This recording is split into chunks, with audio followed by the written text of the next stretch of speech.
Uncanny X-Men number 191 is titled Raiders of the Lost Temple, and man, it is a lot.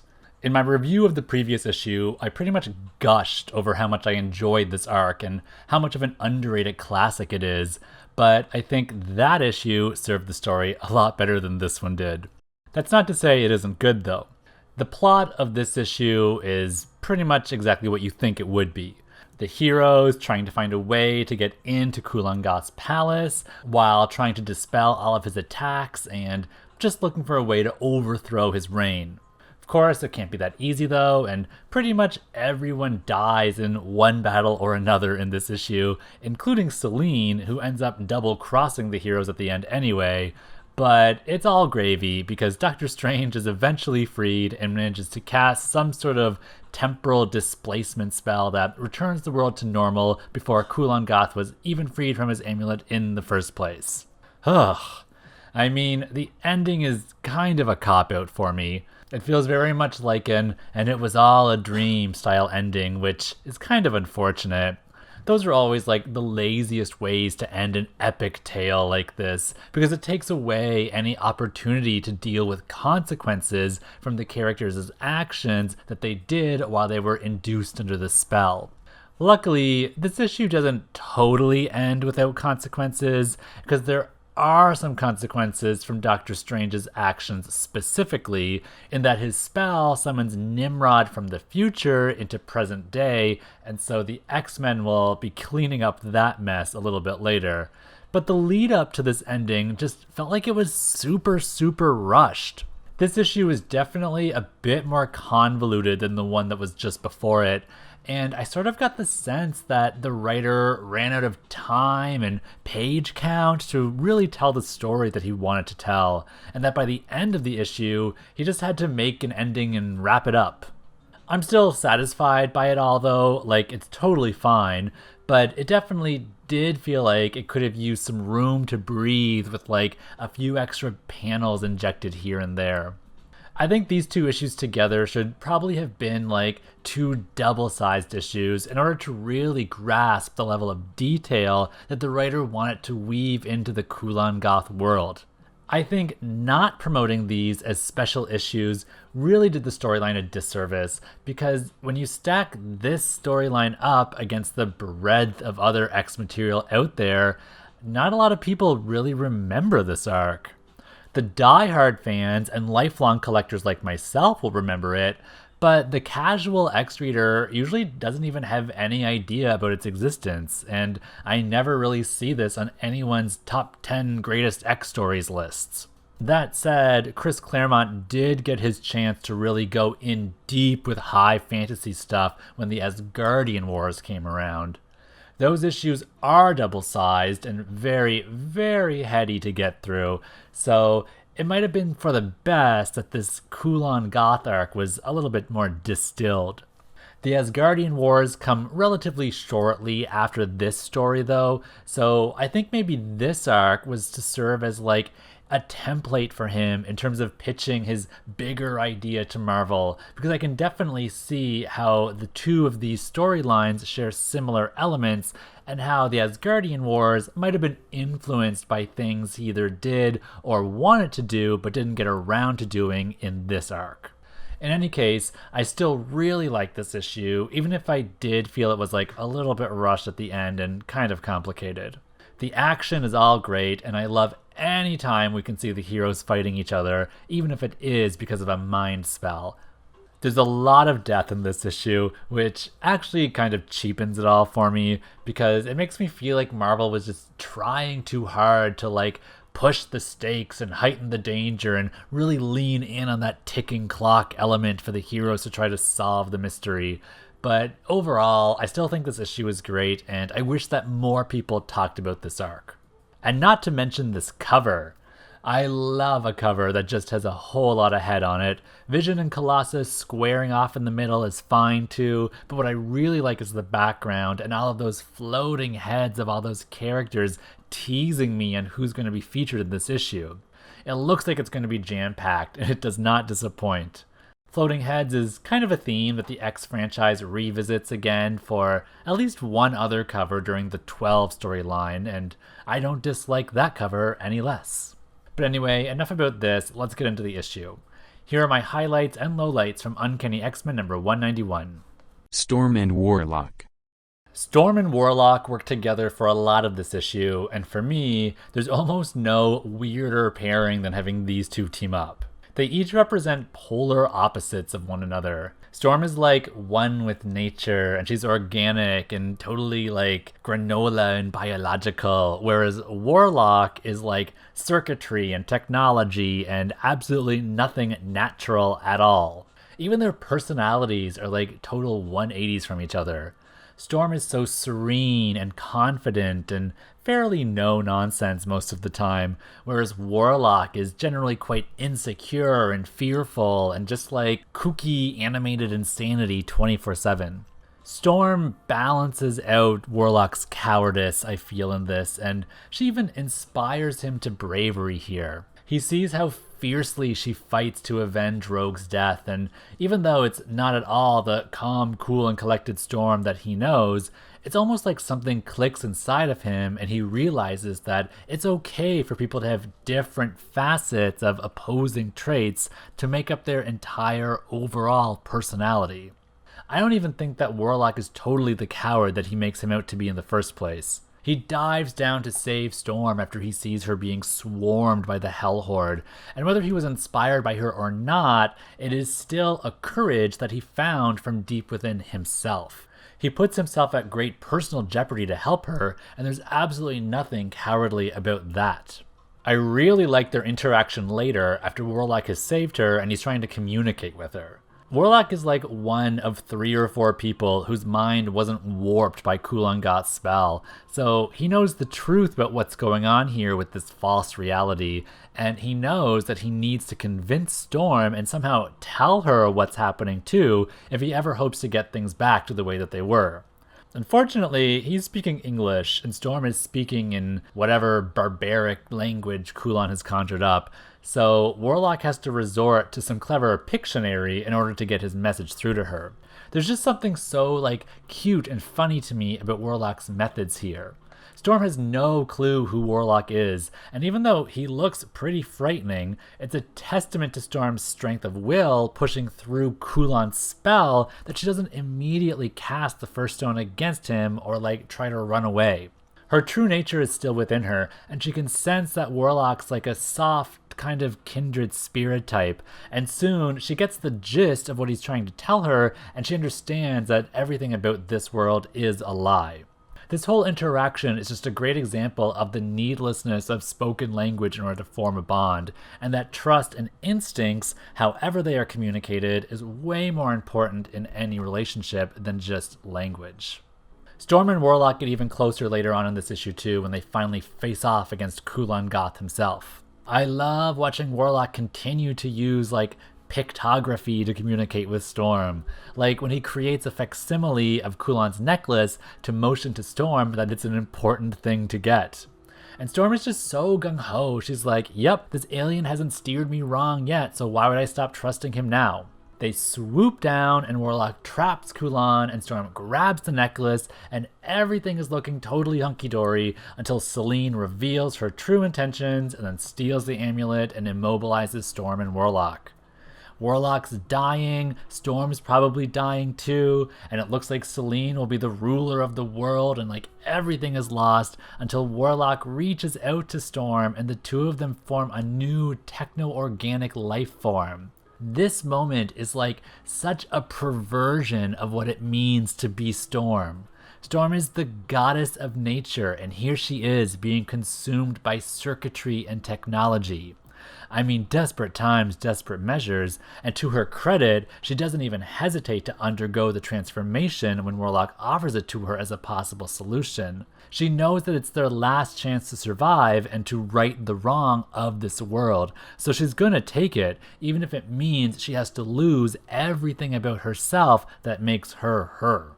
Luckily, the gamble pays off and they stop Selene dead in her tracks, and then Doctor Strange reverts everything back to normal.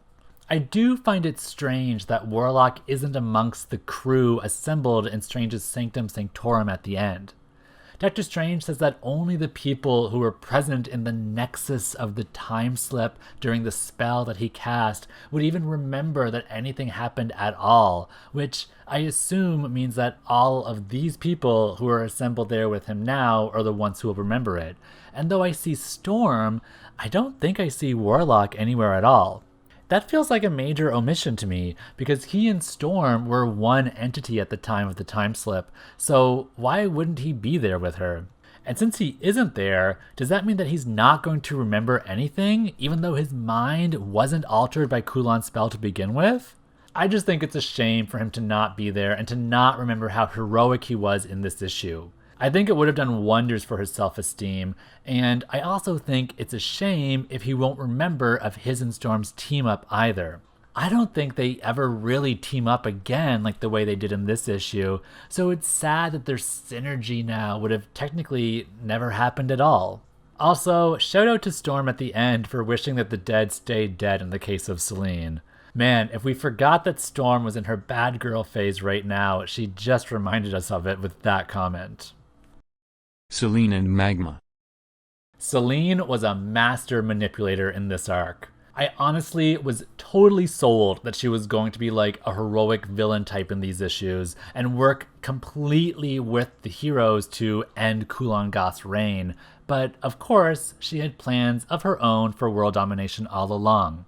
Her looking to team up with the heroes during her recruiting crusade last issue, all just to take down her mortal enemy Kulan Gath and to restore New York back to the way it was, in hindsight, far too pure a motivation for her after all. I had no expectations of her having any ulterior motive, but I mean, of course she did. In this issue, Selene is being held captive by Kulan Gath, while Magma helps the heroes to rescue her. But as it turns out, this isn't Magma with the heroes at all, but it's actually the real Selene in disguise. She has, switched bodies with Magma and was never captive to begin with. I'm a little bit unsure as to when this little body switch between these two happened, though. I originally thought that maybe Selene replaced herself with Magma last issue before she was first kidnapped by Kulan Gath. Maybe she anticipated his kidnapping of her and she did a quick little switcheroo before it even happened. If that was the case, then why would Magma in Selene's body be acting so Selene-y after she was captured? She's taunting Kulan Gath and is referencing powers that only Selene has and not Magma has. Wouldn't she be protesting that Kulan's got the wrong girl instead? Then again, Selene did place her and Rachel under a spell of servitude, so maybe part of that spell is for Magma to behave like Selene while she's in Selene's body. It's hinted that neither Selene nor Magma can use the other's power while in the other's body, like when Illyana scolds Magma for not helping fight the battle. If that was Selene in Magma's body at that time, which I think it was, then that means the switch of Selene and Magma would have had to have happened earlier than this issue beginning, like during Kulan's capture of Selene, or maybe even earlier when Selene was casting her spell of servitude to begin with. Maybe that's when she made the switch right then and there. I don't know, it could have happened at any time, let's be real. But in any case, Magma and Selene are pretty much one and the same for this issue in some sort of way. And I thought it was such a clever little story twist, if not a little bit of a complicated one. I totally didn't see it coming, so I really appreciate the effort that the writer took to delineate the plot a bit. I love Selene at the end when she has pretty much reached the finish line here in her quest to begin world domination, and if it wasn't for that darned Warlock, she wouldn't have been rendered inert and utterly assimilated. I do kind of feel shortchanged at the end with Selene's storyline though. It's over pretty much as soon as it begins, and I think that goes back to what I was saying earlier about how they probably just ran out of panels and page count to really give her dastardly scheme here some oomph that it needed. It saddens me because as soon as this twist happened with Selene, I was immediately reinvested in the story and I felt like it had grown anew. It was like they threw a new twist out here that just made it even more interesting. Maybe if this issue had been a double-sized one, then Selene wouldn't have been so shortchanged in her plot in the end. Kulan Gath. Kulan Gath was equal parts cool and terrible in this issue. His master plan is pretty clear. He seeks world domination and he'll employ any means to achieve it, including killing anyone who gets in his way. And that ends up being a lot of people. It's suggested that he has been keeping a bunch of kids captive for use in his blood magic too, and that he even has no qualms of incinerating his own hell horde if they fail him even once. Needless to say, the Glassdoor.com review on Kulan Gath as an employer would surely be scathing. In any case though, it's cool to see his power at work in this issue so that we can get a real sense of what he's capable of. He tortures Spider-Man and disfigures Selene and drains Danielle's and Sunder's life forces and transforms Wasp and Star Fox. Kulan is not a wizard to be trifled with, no matter how silly his hat may look. His own ego ends up being his undoing though, and he lets the heroes get all the way into his throne room after they enter the palace, which is like, what are you doing? He knows that they've entered the palace, but instead of hunting them down and killing them right away, he just sends Star Fox and Wasp to kill the guards whom they snuck past instead. This is like the level of hubris that every big bad employs in order to be defeated. To his credit, when he does face off against the heroes, they don't really give him much of a worry. Colossus is killed by Vision, and Scarlet Witch immobilizes a bunch of the others, so even though it looks like everything's going in his favor, he should know by now that heroes are at their most resourceful when they're at their wits' end, and it's only after it looks like Kulan has won that he finally loses everything. Storm and Warlock fly down and save the day, and then Selene makes her grand reveal too. So, to Kulan's credit, even though he's totally guilty of letting his ego get the best of him here, it's not like he didn't deal with the immediate threats that he saw and dealt with them easily and accordingly. It was the unseen threats like Storm and Warlock and Selene that ultimately did him in, and if Kulan hadn't been feeling so high and mighty up on that throne, then maybe he would have anticipated something like this potentially happening. After he's disposed of, and after Doctor Strange rearranges the world back into its original state, Kulan Gath is back in his necklace prison and is about to be freed, if not for Nimrod's timely interference. Then Kulan is basically just stuck in mud for what I'm sure will be a long, long time. I really liked Kulan Gath as an antagonist in this storyline, even though he's not really an X-villain. I thought it was a fun change of pace for the X stories to explore this barbaric Hyborian age and to see some badass sorcery at work. Even though I don't think we ever see Kulan in the X-World ever again, he is definitely a welcomed rogue to revisit this gallery any day he wants to, as far as I'm concerned. Callisto. Callisto is super resourceful again in this issue, and she's definitely one of the most formidable characters. She shows how adept she is at leadership, which I think is paramount to her character now, since reobtaining leadership of the Morlocks is like her entire motivation in everything that she does these days. I know she's under a spell in this reality, so everything she does can only really be taken with like a grain of salt, but I really appreciate how she can so easily put aside her personal differences with the others for the sake of achieving the greater good. Like, I can't really think of a time in the regular reality when Callisto would so willingly want to work with Storm or Captain America or any of these other heroes. Sure, she's teamed up with Storm a ton in like recent years, but back then, it didn't feel like anything you'd ever really see her do. Here, Callisto is not only helping to devise strategies and to provide hasty retreats, but she's also showing an actual sense of remorse and caring for these teammates. There's a scene where Captain America is looking to Callisto for advice on where to hide next, and she's distracted by her own thoughts, so she doesn't answer him right away. It turns out that she was concerned about Storm and Wasp and Star Fox, all of these people whom were abandoned and captured in the fight that they just finished.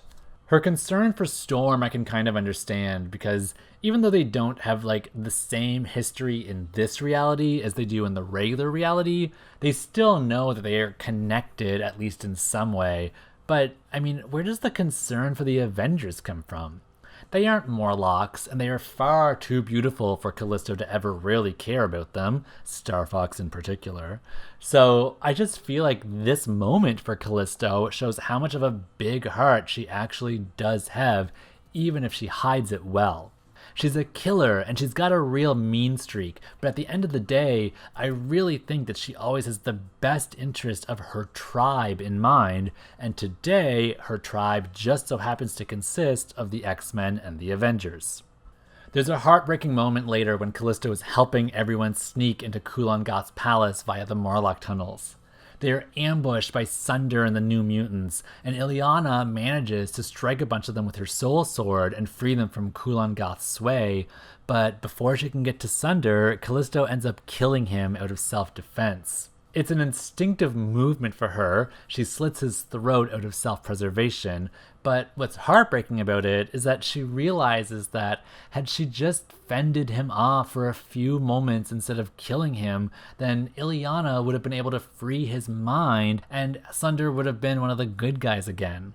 Instead, now Sunder is dead. Callisto feels more rage than guilt out of this. There was no need for Sunder to have died, and she swears vengeance on Kulan Gath. But I think more to the point, this just goes to show Callisto's temperament, and it's what really differentiates her from ever being able to truly be one amongst the heroes. Whereas the others are all doing their best to ward off the army by using non-lethal measures, Callisto's instinct is to kill. I'm sure it's an instinct that she's had to hone for many years as like a survival mechanism, but it's no less of a stark contrast when compared to the other, more heroic attempts. I do think that she regrets her actions after killing Sunder, and I think a bit of her probably recognizes that she could have extended a bit more self-control in fending him off, but she's not someone to really lament on her actions either way, be them good or bad. And she's just going to swallow this moment and move forward the best way she knows how. We also get to see a little more into Callisto's personal baggage when Danny uses her power on her to bring forth her greatest fear. And it turns out Callisto's greatest fear is being seen as she once was, which is apparently a beautiful woman with the potential to have lived a life outside of the Warlock tunnels. What's funny to me about this is that of all the Morlocks anyway, Callisto has always been like the one who was least quote-unquote deformed and always had the potential to live in the sunlight if she wanted to. The most that she really has here is like some scars and like a missing eye or just a blinded eye, which I'm not going to downplay any of this because however this affects her is not my right to judge, but comparably to some of the other Morlocks like Leech and Marrow, she gets off pretty easy in the deformed looks department. In this moment, we see that her hatred for whatever she was back then runs so deep that the thought of it actually sickens her. It's like, I'm curious to know what sort of trauma really went down with her here. How did she get scarred like this? And it makes me want to learn more about her history.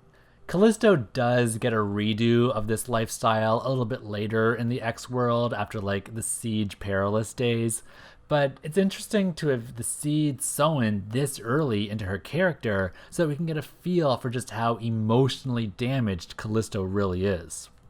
I think Callisto is a super interesting character, and I'm so happy that she got some seriously great panel time in this story arc. Even though she's turned into a statue by the Scarlet Witch in the end, I'm pretty sure that she's among the few who's at Doctor Strange's Sanctorum who will remember everything that happened.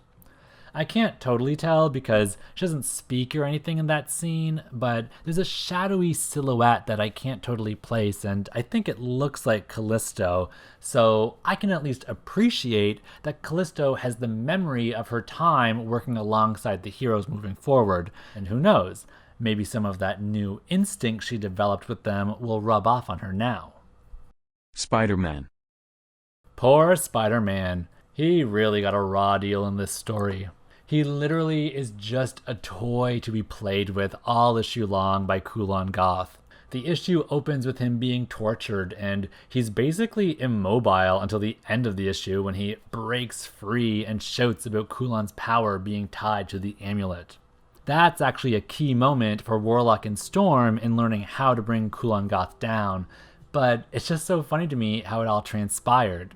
Spider-Man is one of the very few people in this world who can speak English, so even though he shouts very clearly what to do, it's in a language that pretty much no one there in the throne room can understand. And then, before Spider-Man can do anything else to try to communicate what he means, Kulan just kills him. He's dead, just like that. Luckily though, Warlock was one of those few people who could speak English, and so he communicates to Storm what Spider-Man said, but I can just imagine how aggravating this would have been to Spider-Man in this moment where you're literally doing your Hail Mary save only to see it get lost on a bunch of blank faces because they don't understand your language or what you're saying. And then to die right afterwards. It's like, well, I tried my best, but I guess the world is going to end now anyway. This storyline was never meant to be a Spider-Man-centric story, so I'm not really sad that he didn't get to have like a big heroic saves-the-day moment at the end here. I actually thought it was really fun to see him as Kulan's prisoner, and then to watch as he tried and failed to save the day at the end. It's just a more realistic approach to storytelling than having him somehow find the strength after being tortured for like who knows how long to take Kulan down himself. I don't think that Spider-Man is among the people who will remember this experience because he's not there with Doctor Strange at the very end, and I mean this is all probably for the best because he was literally just used as a punching bag for most of this entire story arc, and Peter really doesn't need that to bring down his confidence. Rogue. In my last review, I kind of dissed Rogue because I didn't know what was going on with her green facial coloring, but we finally get an explanation in this issue. It turns out that the green in her face isn't a mist color, and nor is it an armor, but it's like a hardened crystal gem form that she has absorbed to become invulnerable. This must be a direct allegory for her usual invulnerableness that she has in the regular reality. I guess crystals make more sense for the barbarian world instead of just like hardened skin. In this reality, her invulnerability appears to be like a temporary thing though, because she loses her gem form after she inadvertently touches a Morlock. Suddenly, the Morlock becomes crystallized, while she reverts back to flesh. This is kind of weird to me because that's not really how Rogue's powers work. She's a power siphoner, but it's not like it's a two-way street. Whomever she's touching doesn't like swap anything with her. It's not like the other person obtains her abilities while she gains theirs. She just owns everything, and the other person is left with nothing.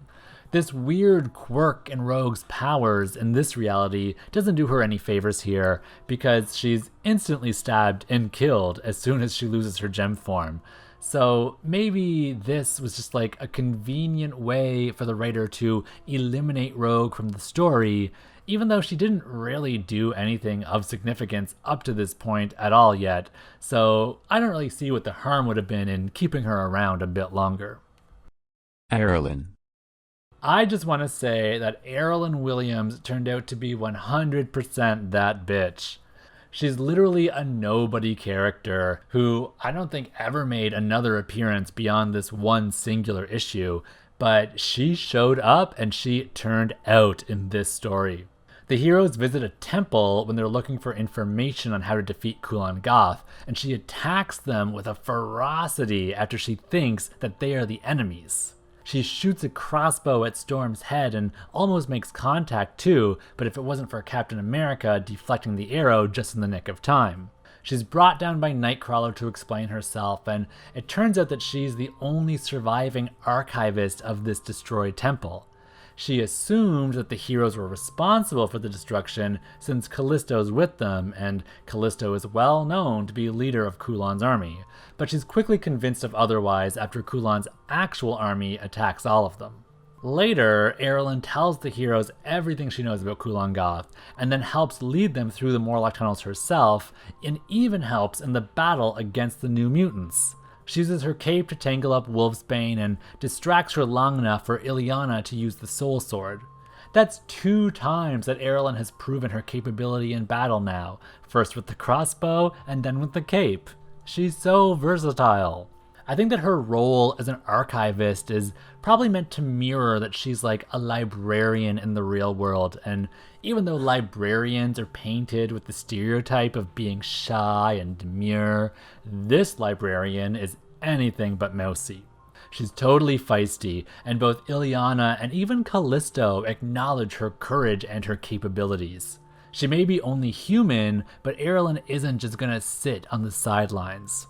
I actually really love how Arilynn knows the lay of the land well enough here to navigate the team through the Warlock tunnels basically herself and without Callisto's help. Yes, Callisto is also impressed by this, but she also feels threatened, and I love that Callisto plans to eliminate Arilynn at the next earliest convenience.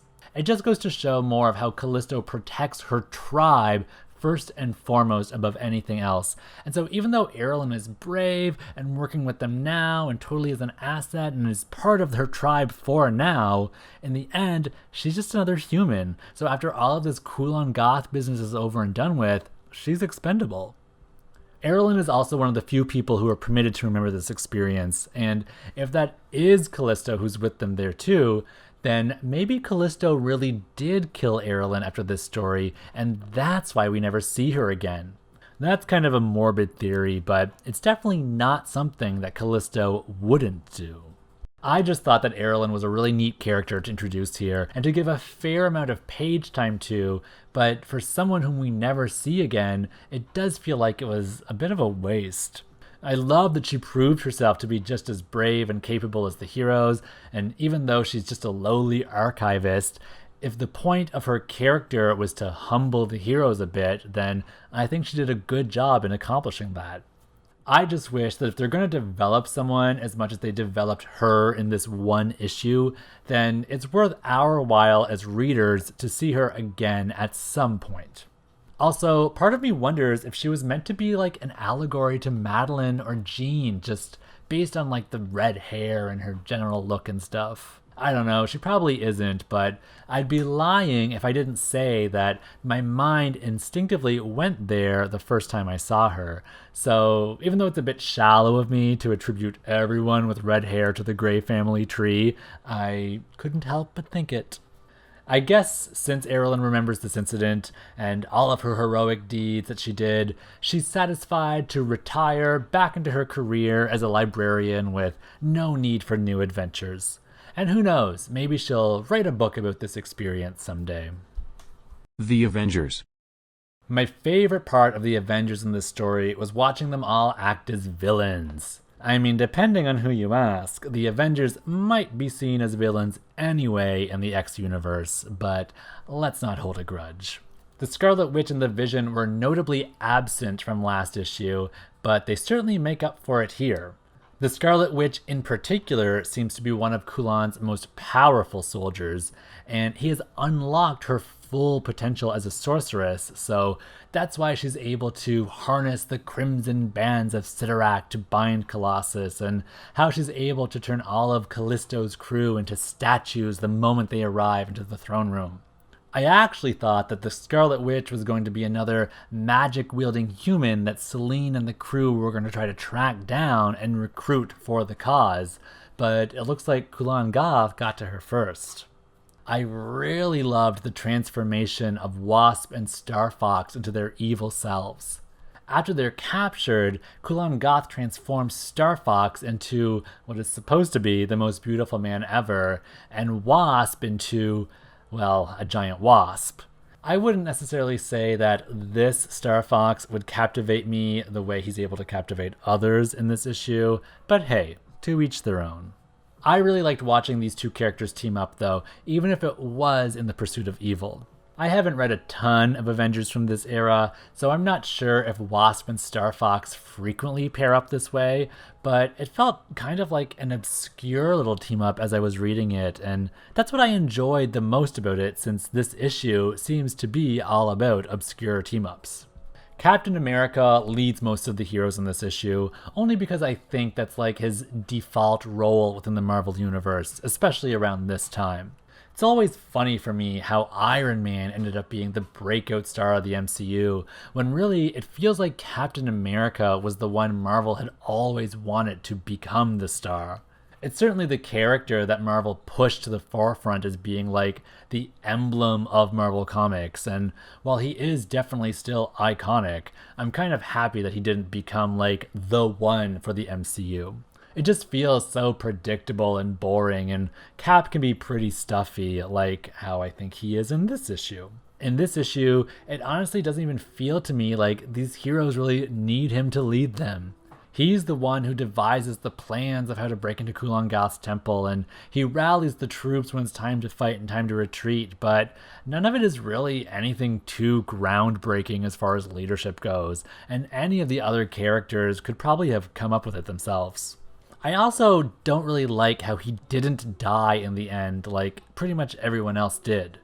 He's knocked out after Vision and Colossus both explode right beside him, and then he doesn't actually do anything else in terms of saving the day from the rest of the battle. So while everyone else was dying and being turned into statues, I didn't see the point in keeping him alive. He is one of the few people who will remember what happened, and I actually find it funny here that he tells Storm straight up that even though humans will forget that the X-Men helped save the day, he'll remember it. As if that's supposed to mean anything to them. The X-Men's relationship with the Avengers and other New York heroes are strained in the best of times, and there's a funny little moment during Civil War years later where Tony Stark is trying to recruit Emma, and she tells it to him plainly that the human heroes are just never there for the X-Men in their moments of grief. Captain America himself has proven that he isn't necessarily always in the X-Men's corner anyway, and he's instigated a lot of grief for them over the years, admitting that he and the Avengers haven't stepped up in the way that they should have been stepping up when mutant persecution was at its highest. So for him to claim here to Storm that he'll remember this great service that the X-Men did rings super hollow to me in hindsight, knowing what comes from their strained relationship in the future. Doctor Strange. Doctor Strange doesn't do too much in this issue except save the day at the last possible second.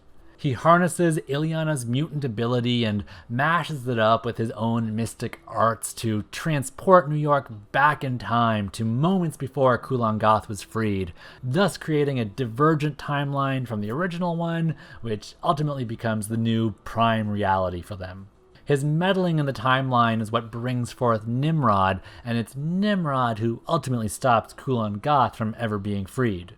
Nimrod appears in the subway at the very moment when the ruffian was about to kill the fisherman back in that panel from Uncanny X-Men number 189, and because Nimrod's programming won't let any harm come to humans, he saves the fisherman, but Kulan's necklace is thrust into some muck and is buried, and thus him taking over New York just never happens. Nimrod is a great consequence to come from Doctor Strange's spell, and it's a great ending to the story. But of course, Nimrod being active in this timeline is just as bad as anything else is for the mutants. So Doctor Strange's spell, while it helped them, it also hindered them. I love the idea of nature wanting to seek a balance though, and Doctor Strange knows that for every boon there must come a cost as well, and even though they don't explicitly know about Nimrod's arrival yet, everyone is pretty much okay with accepting whatever consequences may come from Strange's spell. There's a cute moment here where Xavier plans to ask Doctor Strange about him mentoring Illyana in her sorceress abilities, but the Doctor refuses, and instead he says that Illyana is already very adept in her magical abilities, and really she just needs like a normal life right now and to grow with friends and family around her. I can't remember if this is the first time that Illyana and Doctor Strange have ever met, but it's obvious that he's impressed from her right away, and it's no wonder that she ends up becoming a nominee to take on the Sorcerer Supreme mantle years later after it's up for grabs. I like Doctor Strange, and even if he was kind of like the Glinda of this issue and showed them that they had the power among them all along to go home, it didn't feel too contrived or too Deus Ex Machina for me, and I liked that he was imperiled himself for pretty much the entire storyline and needed saving of his own before he could help save everybody else. Panels. Here are some of my favorite panels in this issue. 5. Kulan's voyeur and torture room. Everybody has gathered to revel in the torment and bloodletting of the Man-Spider, and Kulan is more than happy to accommodate his minions' murderous desires. By the looks of that smile, the Scarlet Witch might be enjoying this a little bit too much, and Vision's there thinking, whoa girl, what exactly are you into? 4. Dazzler defaced again. This is such a great example of giving something that seemed pretty meaningless an actual story point. We saw this defaced Dazzler ad a couple of issues ago, and though it was mostly just there to tie into Dazzler the movie, here it serves as like an indicator to Nimrod that mutants are back and that it's his job to hunt them down and to kill them. Just like how Dazzler's movie killed her career, the promotion for the movie may end up getting her killed in real life too. 3. The Xavier Caliban creature just chilling out zennin'. He doesn't do much in this issue, and if he's going to be useless in this new hybrid state of his, then at the very least he's going to be serene and tranquil about it. 2. Danny showing the Wasp and Star Fox their greatest fears.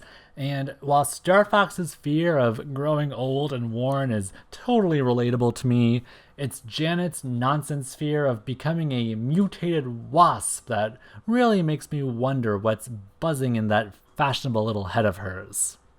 1. My favorite panel in this issue is Kulan Gath showcasing his power to Danny and Sunder. He withers them out all the way until they turn to dust, and though he quickly reverses the process and brings them back, a little power flexing like this is a good way to ensure that your minions don't step out of line and keep hitting their quotas. My favorite noise lettering in this issue is Spider-Man's "Yarg" when he's being tortured by Kulan Gath. Spidey's spider sense may alert him when danger's brewing nearby, but it does a poor job of stopping his mouth from running after danger's already found him. I don't think that insulting Kulan whilst being helplessly tied up is really going to help him out on the torture front here, so this "Yarg" that he screams is really just something that he had coming. Fashion. My favorite fashion in this issue has got to go to Corrupted Magma when she wears the Black Queen's black garb. It's weird seeing Magma dressed all in black, and I sort of like it on her. It's nice seeing Magma embrace a darker color palette than she's used to wearing, and I dare say that she's her most interesting only whenever she's exploring darker sides. Her clothes actually keep changing between being black and white all issue long, so I don't know if that's just like a coloring inconsistency or if it's meant to be a story point. Like, I know that this is Selene posing as Magma, but maybe the black clothes are meant to represent moments when Selene's evilness is seeping through and then she had to check herself and be like, oh yeah, I'm Magma, and revert back to the purity of white. I mean, I don't know. I'm sure I'm reading too much into this, but at least I'm throwing them a bone to explain the inconsistency. Ads. This issue, I'm highlighting the Monogram GoBots toy ad. At first glance, this just looks like a major ripoff of Transformers, and it looks that way at second and third glance too. This ad offers the kids a chance to play with the most popular figures from the planet Gobatron, which I'm guessing is another ripoff of Cybertron, which is where the Transformers come from. Or maybe all of these toys are part of the same extended universe, and the GoBots are like the Great Lakes equivalent to the Transformers' Avengers. You know, like the embarrassing cousin that isn't quite up to snuff and you tend to ignore them any chance you can. Regardless, the GoBots come in several different transformable shapes like a sports car, a spaceship, a jet plane, and even, yes, a dune buggy. And I think what sets them apart from their hotter, more popular Transformer cousins is that these toys have built-in motors for kids to use so that the toys can actually move once they're done transforming. It's just a pullback and release mechanism, so nothing too fancy, but hey, differentiation is differentiation. Looking at this ad now, I actually do think that these GoBots might be pretty fun, and I'm not gonna lie, that dune buggy is looking mighty funky and like he knows how to have a good time. Well, that's it for this issue. Thanks for tuning in. This arc was a bit of a heavy and wild ride, but I'm glad you stuck with me throughout it, and hopefully you feel inspired to check it out if you haven't already read it before. Feel free to stick around here and browse my channel for even more reviews like this one, or check me out on social media for a splattering of other X content. Thanks again for stopping by today, and be sure to come back soon for more Great X-Mentations.